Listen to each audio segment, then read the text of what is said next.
Have you ever fallen in love with the wrong person?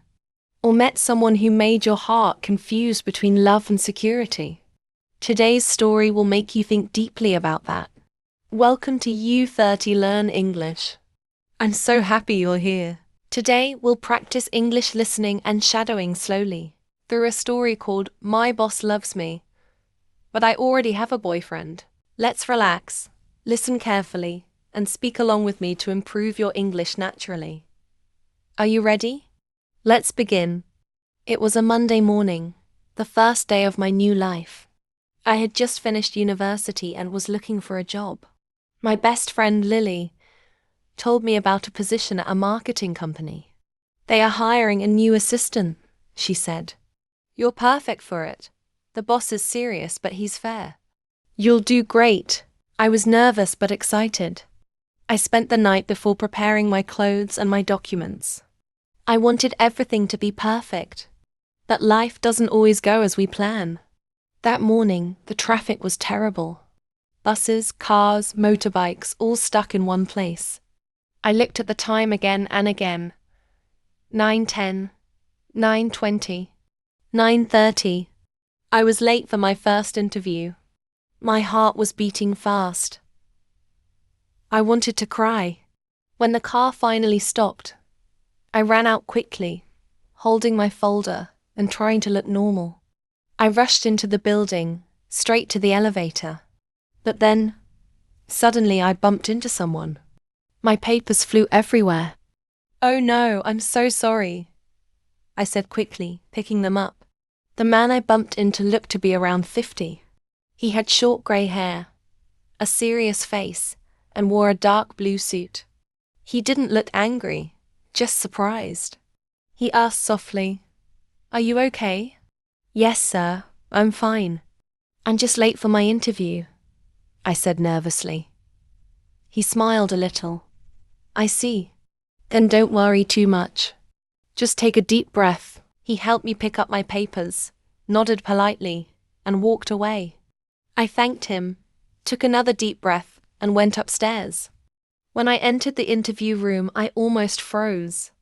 Sitting in front of me, behind a big wooden desk, was the same man I had just bumped into. He smiled like he already knew what I was thinking. "Well," he said, "we've met before, haven't we?" My face turned red. "Yes, sir. I'm so sorry about earlier." He laughed quietly. "Don't worry. Let's start." His name was Mr. Harris, and he was the head of the department. He asked me about my studies, my dreams, and why I wanted to work there. Even though I was nervous, he made me feel calm. The interview ended with a handshake and a smile. And 1 week later, I got a phone call. I was hired. My first day at work was full of energy. Everyone was busy. The office smelled like coffee and new paper. The sound of keyboards and phones filled the room. Mr. Harris was strict but fair. He expected to be on time, to work hard, and to pay attention to details. But sometimes, when he saw that I was stressed, he said small kind things. "You're doing well. Don't forget to eat lunch." At first, I thought he was just a good boss. But then, I started to notice little things. He brought me coffee once, just the way I liked it, no sugar. He often looked at me when I spoke in meetings. And sometimes, his compliments felt more personal than professional. I didn't know what to do. Mr. Harris was much older. He wasn't handsome like the actors in movies. But there was something about him, the way he spoke, the way he listened, that made me feel safe. And yet I had a boyfriend. His name was Ryan. He was young, funny, and full of dreams. But he was still figuring out his life. He didn't have a stable job. Sometimes, when we went out, I paid the bill. He used to make me laugh all the time. But lately he became jealous. One night he asked me, "Do you really need to work late every day? Or is your boss too nice to you?" I was upset. "Ryan, it's just work.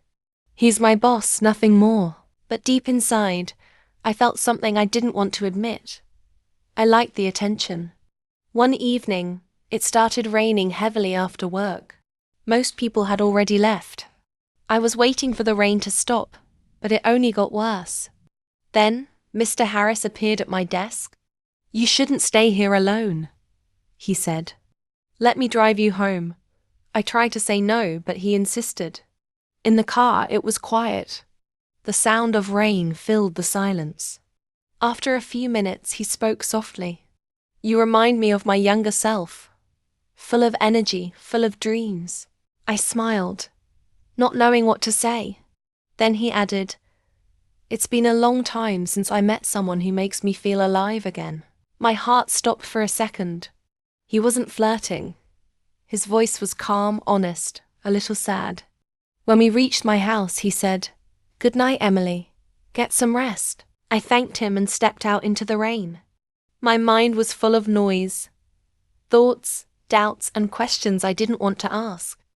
From that day on, things became harder. I respected him. I liked working with him. But every time he looked at me, I felt something strange, something I couldn't explain. Ryan noticed the change in me. "You're not the same," he said one evening.